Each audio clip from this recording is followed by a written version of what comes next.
to the honourable gentleman for his succinctness, and I think it's respected as well as the power of what he said. Hannah Bardell. Very much, Mr Speaker, and it's a pleasure to be summing up for the SNP in this extremely important day against homophobia, transphobia and biphobia. And I again pay tribute to the honourable gentleman from Hove, who opened with comments by Bill Clinton, and so in return I want to quote his wife Hillary, who I hold in great esteem in many regards. She said, "Gay people are born and belong to every society in the world. They are all ages, all races, all faiths. They are doctors and teachers and farmers and bankers and soldiers and athletes. And whether we know it or whether we acknowledge it, they are our family, our friends and our neighbours. Being gay is not a Western invention, it is a human reality."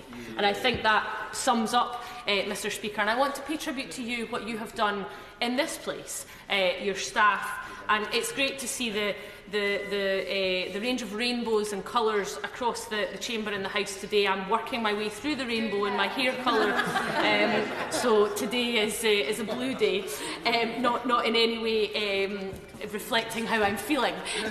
I will try to cover some of the excellent contributions that we've had, and we've had so many. I will start with, and I'm going to try and pronounce her constituency, the Honourable Lady for Duavar Meredith.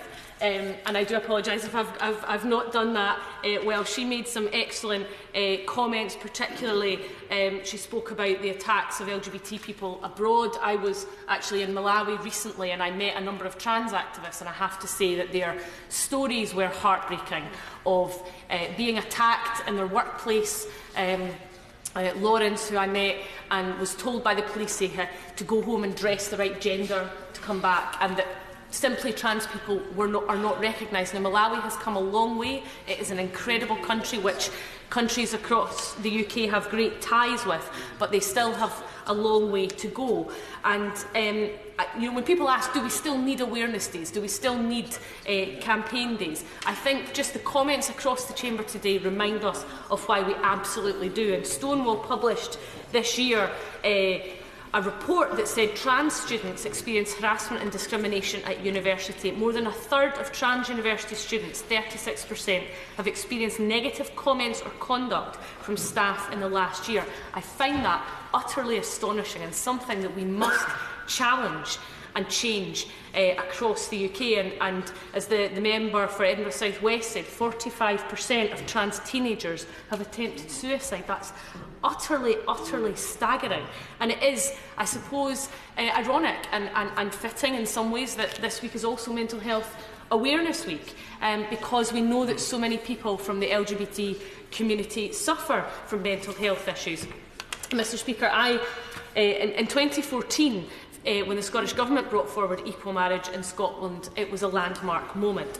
I wasn't out at that point, but I have to say, watching the coverage, in particular one of our brilliant press officers, now press officers, Tom French, who then worked for LGBT youth organisation in Scotland, he was a leading light in that campaign. And I have to say that until that point where I came out in 2015, that moment in 2014 helped me believe that perhaps one day it would be okay to be gay. And for me, coming to this place and getting elected helped me move forward in my journey, and many people have spoken very movingly about their personal journeys and the impact. I have to say, as it is Mental Health Awareness Week, and as somebody who suffers from anxiety, taking so long to come out had a huge impact on my mental health, and the grey cloud of anxiety was never far, and coming out has helped me tackle that and get over it. But I think it's important that we recognise that there are many young people, particularly across the UK and beyond, who suffer serious problems with mental health as a result of being discriminated against. And I want to pay tribute to the glitter cannons in my Livingston constituency. We are celebrating our 4th West Lothian Pride this year, and when I was growing up in West Lothian, I couldn't have imagined a Pride celebration. So that importance of local Pride celebrations is huge, I think, to young people and families, because they have become very much a family celebration. We see, children, people of all generations. And last summer I worked with the Victoria Derbyshire programme to do a piece about the journey that we've been on across the UK, and I want to thank all the members that took part. I won't name them all because I can't remember all of their constituencies off the top of my head. But many members spoke there was a couple of members who'd spoken for the first time about coming out on that programme. And it showed and it tracked the changes in society through their personal experiences. But we pay tribute, I think, today particularly to some like Lord Chris Smith. It's on their shoulders that we stand, that people like me are able to have come out relatively easily when for them it was something that was hugely difficult and challenging.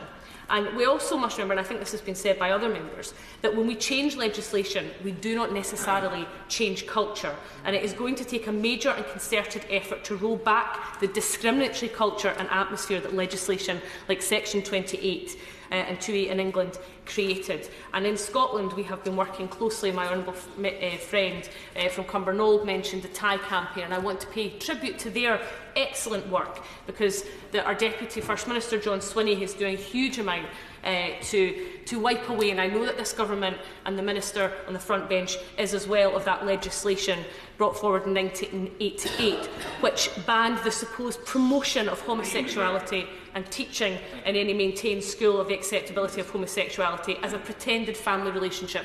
Mr Speaker, that language and that legislation shames us all. It was a dark mark on this Parliament, but working together across parties, across the UK and beyond, we can change that culture, we can change that language, and we can make the future better for people across the UK and across the world. Thank you. Dawn Butler.